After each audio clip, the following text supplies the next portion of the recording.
Après plusieurs suspensions des travaux parlementaires, les diverses commissions permanentes de la 9e législature sont finalement constituées et les membres de leurs différents bureaux connus. C'est dans la soirée de ce jeudi 16 février 2023 que le dénouement attendu est arrivé.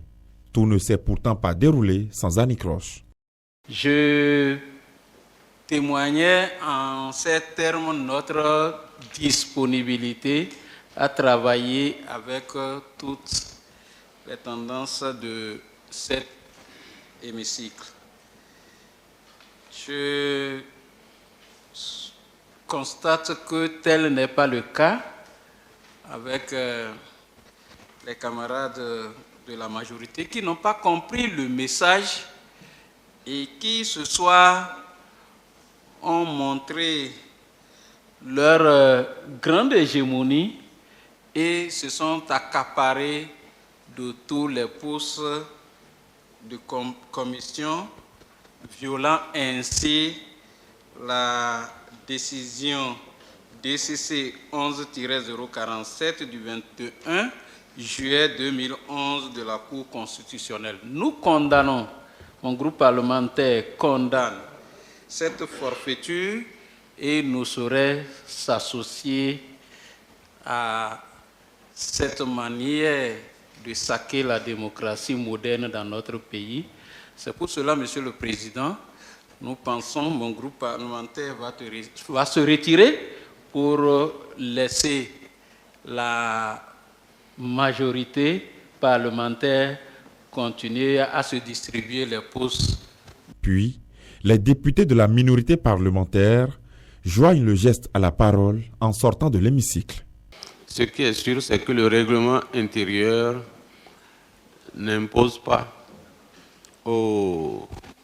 à l'Assemblée de distribuer les postes tels que vous le pensez, puisque les rapports que j'ai eus, il a été question qu'on vous a offert des positions que vous avez refusées. Le président de l'Assemblée nationale prend acte de cette situation et demande au premier secrétaire parlementaire de poursuivre la restitution des procès-verbaux des travaux au sein des commissions permanentes. La commission des lois, de l'administration et des droits de l'homme. Président, Aladatine Orden Jean-Baptiste Rosae. Vice-président, Degla Assouan Benoît. Premier rapporteur, Dadeyon Alice Melevi. Deuxième rapporteur, Sossou Kazimir. Secrétaire, Mbouké Santos Tawes Borgia. La commission des finances et des échanges.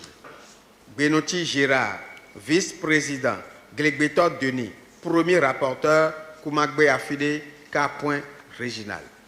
Deuxième rapporteur, Karim Tidjani Mounifa, secrétaire, Dossou Kodjo Louis. La commission du plan, de l'équipement et de la production. Président, Agongbono Lambert, vice-président, Tossou Adjoa Gladys Doxy, premier rapporteur, Sabi Yo Sani Innocent, deuxième rapporteur, Sourakou Sabi Abel, secrétaire, Fatolou Rachidatou. La commission de l'éducation, de la culture, de l'emploi et des affaires sociales, C4. Président, Tokpanou Prudent Poti Victor. Vice-président, Gansé Armand. Premier rapporteur, Pochan Akwefa Adeline Natacha. Deuxième rapporteur, Tchanati Fietor Jeanne. Secrétaire, Tchabi Goro Baké. Commission des relations extérieures, de la coopération au développement, de la défense et de la sécurité. Président, Gounou Abdoulaye. Vice-président, Akwiti Sedozan Jean-Claude Clovis. Premier rapporteur, Saliou Arekba Alidjanatou. Deuxième rapporteur, Fonton Edmond Tayon-Nanon. Secrétaire, Titilayo Adjayi. Nota Béné.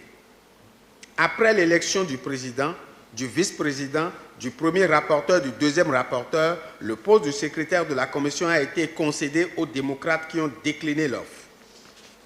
Avec la formation des groupes parlementaires et l'élection de leur bureau, tous les organes de gestion de l'Assemblée nationale, 9e législature, sont désormais en place. Le président Louis Behou Nouvlavonou a donc clôturé la première session extraordinaire de l'année 2023 en attendant de convoquer prochainement ses collègues pour entamer le vif des débats qui devraient jalonner le parcours de la nouvelle Assemblée nationale du Bénin.